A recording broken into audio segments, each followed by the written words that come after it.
আজ বানিয়েছিলাম এক্কেবারে দোকানের স্বাদের পিৎজা।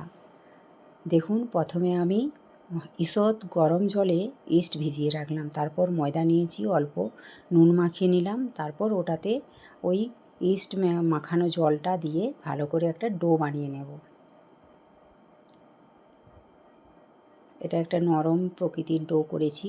ওপর থেকে আমি অল্প তেল মাখিয়ে দিলাম, তারপর এটা রেস্টে রেখে দেবো প্রায় 1.5 ঘন্টার মতো। তাতে এটা ফুলে ডবল হয়ে যাবে। এই যে দেখুন ফুলেছে কতটা। এটাকে আবার আমি হাত দিয়ে কিছুক্ষণ মেখে নেব, যাতে করে ওর ভেতরের বাতাসটা বেরিয়ে যায়। এই যে দেখুন, এবার এটা আমি লেচি করে নিচ্ছি। এখানে আমি 2টো লেচি করেছি, কারণ এখানে আমি 2টো পিৎজা করব।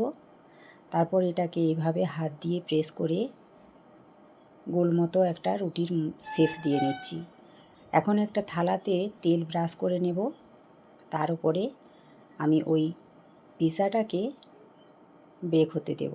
এখানে কড়াইয়ে নুন দিয়েছি, তার উপরে এরকম একটা স্ট্যান্ড দিয়ে এই থালাটা বসিয়ে দেব। এখন গ্যাসের হিটটা মিডিয়াম রাখতে হবে। ওপর থেকে দিয়ে দিচ্ছি টমেটো কেচাপ। এটা ভালোভাবে মিশিয়ে নেব।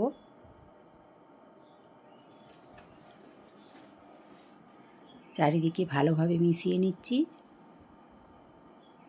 এই যে মেশানো আমার হয়ে গেছে।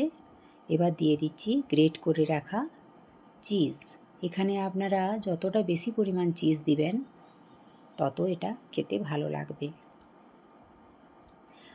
বাটার দিলেও ভালো লাগে। এটা আমি শুধু চিজ দিয়েই করছি। আরেকটা যেটা করব সেটাতে আমি কিন্তু বাটার দেব। চিজ এবং বাটার দুটোই দেব, তাতে করে খেতে স্বাদটা আরও ভালো লাগে। প্রথমে আমি টমেটো দিলাম, তারপরে দিয়ে দিচ্ছি ক্যাপসিকাম, এরপরে দিয়ে দেব পেঁয়াজ। এগুলো খুব সুন্দর করে সাজিয়ে দিতে হবে চারিদিকে।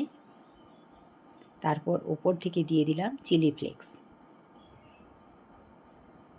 চিলি ফ্লেক্সটা দিয়ে এটা আমি ঢাকা দিয়ে দিচ্ছি এবং 25 মিনিট এটা আমি রান্না করে নিয়েছি। এই যে দেখুন, পিৎজাটা আমার রেডি হয়ে গেছে। কি দারুণ দেখতে হয়েছে, কালারটা এসেছে কত সুন্দর, এবং এটা খেতেও দারুণ হয়েছিল। একেবারে দোকানের মতো, বাড়ির তৈরি না দোকানের, না বললে কেউ বুঝতে পারবে না। দেখুন, দুটোই আমার রেডি হয়ে গেছে। একটাতে বাটার দেওয়া আছে, ওটা আপনাদের দেখানো হলো না বাটার দেওয়ার সময়টা। ছোটো পিৎজাটায় আমি বাটার দিয়েছি, বড়টায় বাটার দিইনি। দুটো দু রকমের হয়েছিল। বাটার দিলে আরও বেশি সুস্বাদু হয়। দেখুন, দারুণ হয়েছিল।